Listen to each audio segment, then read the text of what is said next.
UTA officials from Sydney were in Newcastle today for their monthly meeting centred around budget talks.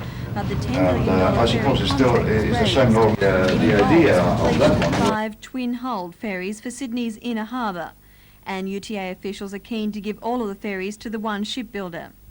7 companies, including Carrington Slipways, have tendered for the job. Carrington is yet to start building a third Manly ferry. But again, the company is competing with the dockyard to win the next big order. Either way, it seems Newcastle has a chance. There's been 2 tenders received from Newcastle. They're being assessed at the present time, and it would be hoped for Newcastle's sake that the successful tender will eventually come from Newcastle. How optimistic are you of that? I'm fairly optimistic that it will probably occur that way. So you expect to be able to announce soon that Newcastle will have a new contract for 5 more ferries? I would hope in the next 2 or 3 weeks.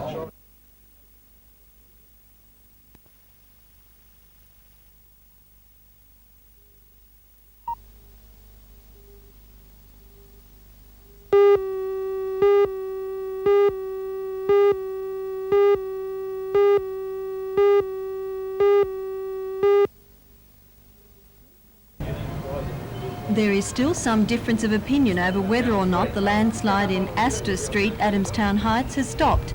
The Lake Macquarie Municipal Council believes it has. There are others who say it hasn't. So far, this sort of damage has been caused.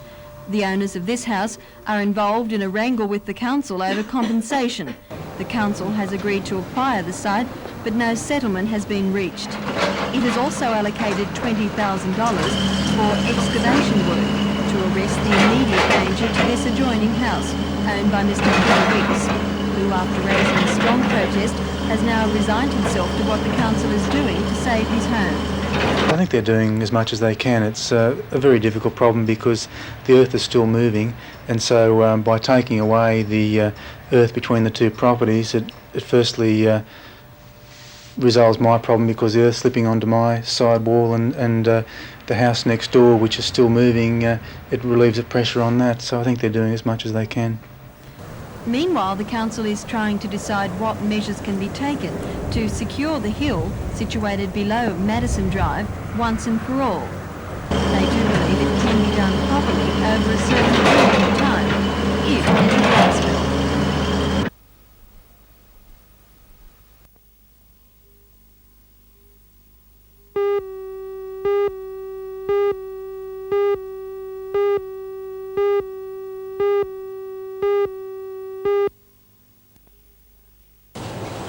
This is Zara Street Power Station's system diagram board, carefully stored by Pavey and Matthews since 1976. The diagram board dates from the development of the power station almost 70 years ago. It was used to show the location of other power stations, major substations, and detailed the distribution of electricity supply in the region at that time. It remained a vital piece of control equipment up until it was taken out of commission. I didn't know this board existed.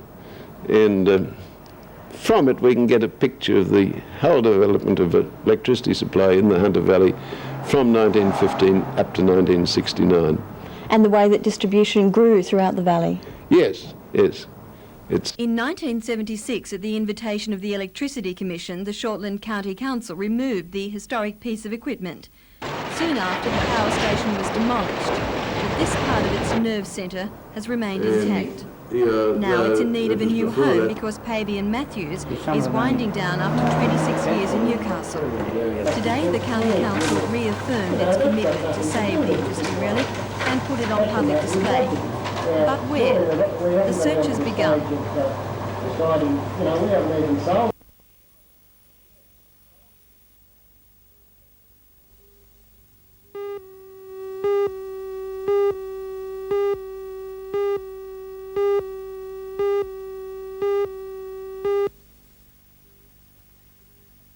Filling out your tax return can be a perplexing task, especially with the changes that crop up just when you think you have it all worked out.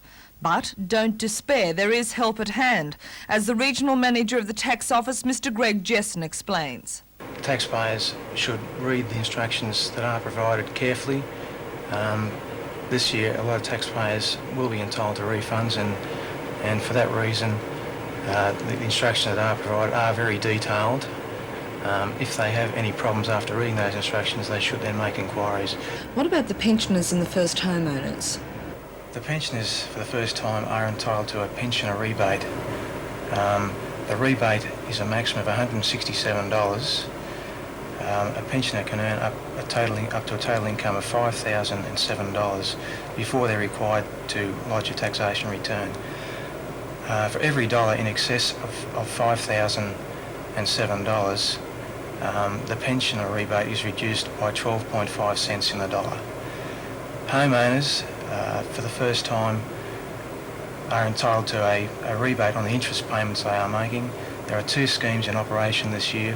The first scheme is for first home buyers who purchased a home after the 1st of July 1977. The second scheme applies to most home owners and applies to interest in excess of 10% paid on home loans. It's calculated on a reducing balance.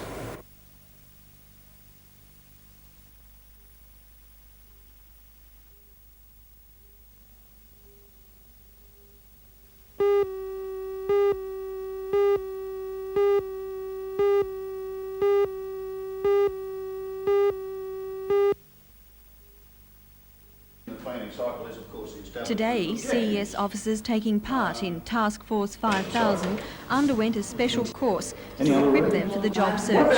Starting next week, a dozen carefully selected CES officers will visit 5,000 employers in Newcastle, Hunter and Central Coast regions in a bid to identify job opportunities and make employers aware of a new range of services the CES is now offering.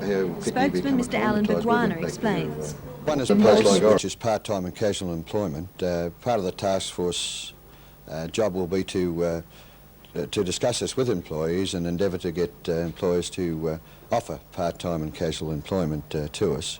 The service where we did start it from last Monday, and already the reception to the PACE system is very, very good. And the other one? The other one is, of course, our new on-the-line job bank system. It commenced in South Australia earlier this year and is running very, very successful, and the introduction of Job Bank over the next few months to the New South Wales region, which includes, of course, the Hunter Valley, will identify vacancies and will give a more prompter service in filling vacancies to employees.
Shipping was alerted and the RAAF and other service vessels were called in. The search continued along the coast while there was daylight. At one stage, a member of the rescue team thought he had made a possible sighting. It proved impossible to locate again because of the boiling seas. All aircraft with, looks like we might have spotted the survivor. This is helicopter Charlie Echo Charlie. Dead ahead. Keep him inside. Got him? Charlie Echo Charlie, my control whiskey, where are you, John? We're out off the Port Stevens line. Just stand by Paul, we use positive identification. The call for help was received by volunteers at Nelson Bay. One of them, Mr Bill Aldrich from the Nelson Bay boat shed, sat and talked to the yachtsman on radio for more than an hour. And we were trying to make sure that he could let his flares off, for instance. Had him read the instructions on his flares so that he knew what was happening. He streamed a drogue out in front of his boat to try and hold it up into the wind so that he could contain the water. And at one stage he thought he'd had the water fixed. But it was very soon after that she started to go again. She was knocked over again. What was his last words to you? The boat was sinking. How did he appear? Oh, very calm. He was I don't know who he was, but he was a very professional man, the radio. Tomorrow the search will continue off Port Stevens and about 30 nautical miles off the coast in search of man. West 9 o'clock.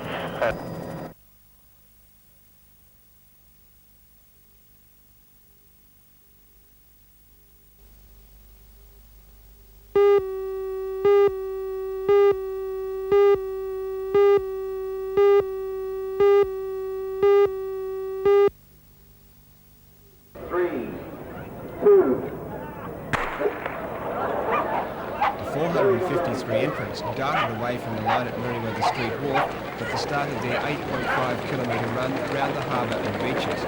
This was the easy part of the course, relatively flat, up to Nobbies and back to Newcastle Beach. It's the 7th year that the Meriwether Surf Club has organised the posting paper, and each year the event receives more support. After the tough climb up through King Edward Park, David Forbes was the leader, and he was to stay ahead of the pack until the finish at Meriwether in the good time of 25 minutes 29 seconds. This was 19 seconds outside Brian Morgan's race record set in 1981. After refreshment at the top of the hill, the runners charged down Memorial Drive for the finish at the Surf Club and a well-earned rest. The honours did not go just to the stars. 74-year-old Lou Gazzard was the oldest man home, and 55-year-old Bernice Henshaw the eldest lady, both finishing around 57.5 minutes. Amanda Parker was the first female home in 32 minutes 6 seconds, an excellent run over the tough course. 38, 39.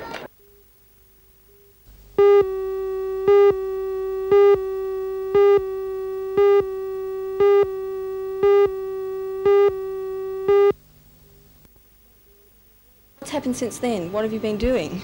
Derek Frew, alive and well in the Manning River District Hospital with only a few scratches to show. He was 3 times overboard and spent long hours against the cold and rough conditions at sea. Things to keep the boat. Derek came ashore here at Manning Point in his disabled yacht yesterday afternoon. He managed to reach the first line of breakers before members of the Manning Point Bowling Club jumped in the water and brought him ashore. We went down and we was, up over our navel when we went and dragged him out. He was that cold, he was like a block of ice and he couldn't even stand up. Surprisingly, the yacht is still in one piece after its eventful journey up the coast from Port Stevens. During that time, the search was going on behind it. The yachtsman, who was not expected to live through the ordeal, told his story in hospital last night. Well, the boat started, as far as I'm concerned, started to sink. So I called out a mayday call to the local Coast Guard people. Where were you at that stage? I was about 10 miles off Point Stevens. And?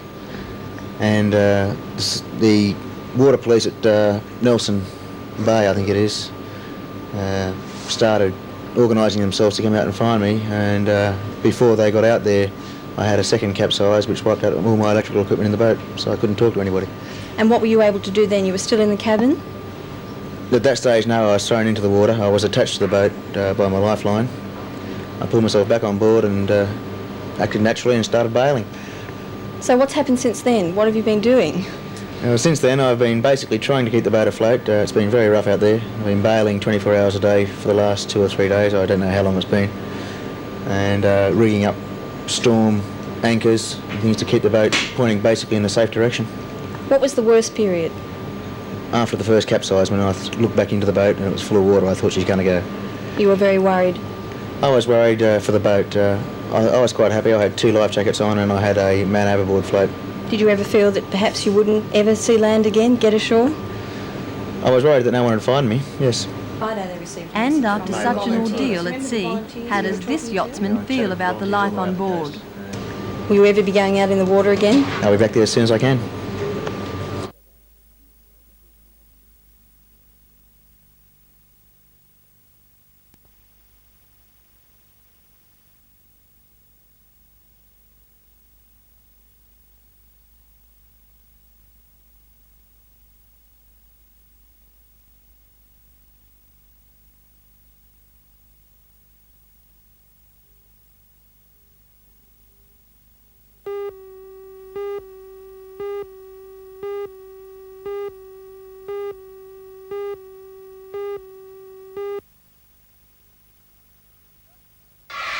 The Valley champions Gateshead Primary, coached by Jimmy Perry, the former Newcastle rep winger, went into the game against the Northern Region champions Coonamble full of confidence after some good results against local schools prior to this quarter-final.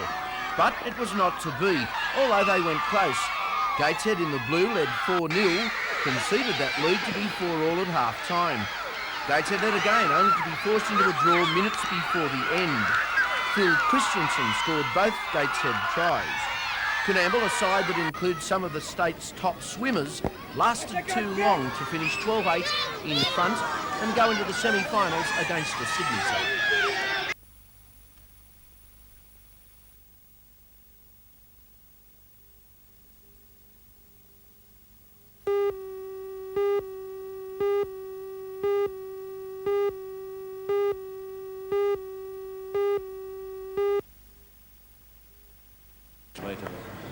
The one that was picked on the weekend. I haven't heard anything about today. I've been travelling, so I haven't heard what developments were this morning. Not by rail. The quality of industry policy and planning policy generally in the hunt has been abysmal by governments of both political persuasion, state and federal. I'd like to think we've learnt the lessons of the sort of nonsense that culminated in having a 1-hour meeting last week to try and find some projects for infrastructure development in the area. That indicates how terrible the present government's planning has been. But I believe that the electorate generally is becoming more volatile, more thinking, and whilst I recognise that Newcastle is a hard road to hoe as far as the Liberal Party is concerned, it's an integral part, and the Hunter is an integral part of the overall New South Wales economy.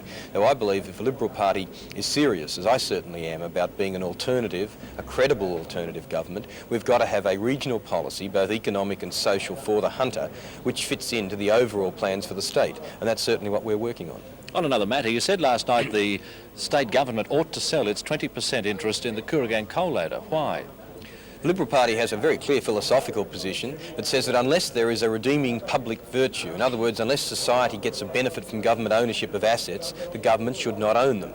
In the case of both the 20% stake in Kooragang and the 100% stake of the Port Kembla coal loader, that's simply a waste of about $240 million of government funds without any redeeming virtues. We believe they should be sold off to the private sector, both to release the funds, which of course the state government desperately needs, and at the same time to provide what we believe would be more efficient operation, lower operating costs and better industrial relations in both the coal loaders here and in Port Kembla.